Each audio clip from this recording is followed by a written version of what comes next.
S'il y a un combat que tu dois combattre, c'est le combat de la foi. Et quand on parle du combat de la foi ici, c'est que Jésus-Christ t'a donné un nom. Amen. La Bible dit que Dieu a changé le nom d'Abraham dans Genèse 17. Et il a changé le nom de Sarah. Et il lui a dit, les rois sortiront de toi.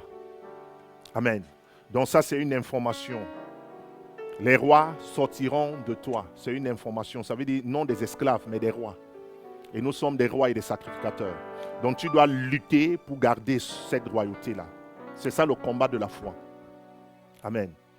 Quand Paul demande à Timothée de combattre, le combat de la foi, c'est que Dieu a suscité Timothée. Et Timothée est un apôtre, un pasteur, un évangéliste. Et il dit combat le combat de la foi. Ça veut dire que Dieu t'a déconnecté de la maison de ton père, de la maison de ta mère. Dieu t'a donné un nouveau nom. Il n'était pas évangéliste avant, il n'était pas apôtre, il n'était pas pasteur. Il dit combat le combat de la foi parce qu'on va te rappeler ton identité terrestre. On va te faire comprendre que Timothée, je connais ta famille. Timothée, tu t'appelles Timothée, tu n'es pas évangéliste.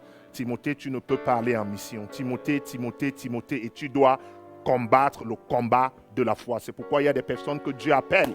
Et Dieu appelle, il te donne même l'onction. Mais tu dis non, je ne suis pas prêt, je ne suis pas prête. En fait, c'est un combat. Tu dois entrer, tu dois recevoir cette onction ce matin au nom de Jésus qui est de Nazareth. Jacob a lutté avec Dieu et les hommes. Ça veut dire que depuis le sein maternel, on veut amener Jacob à être deuxième, second. Mais Jacob dit, je ne suis pas second. Il commence la lutte depuis le ventre de sa mère. Quelqu'un me suit ici? Oui. Il est en train de lutter pour son appel. Il dit, je ne m'appelle pas le supplanteur, je suis normalement le premier. C'est ça le combat. Parce que les hommes ne vont jamais accepter ce que Dieu dit de toi. Parce que c'est Dieu qui dit.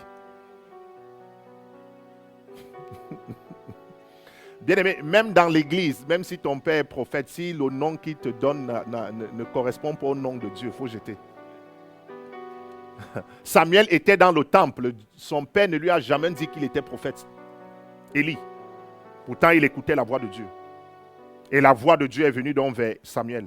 Et il a accepté qu'il est prophète.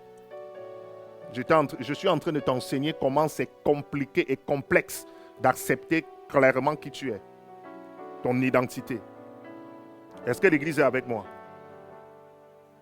C'est pourquoi Daniel, on a changé son nom, mais il a continué à dire, je m'appelle Daniel. Pas Beltsazar.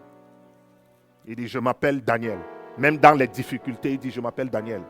Ça, c'est le combat de la foi. Parce que si on te donne un autre nom, bien aimé, tu acceptes. Tu as déjà échoué. Tu dois accepter le nom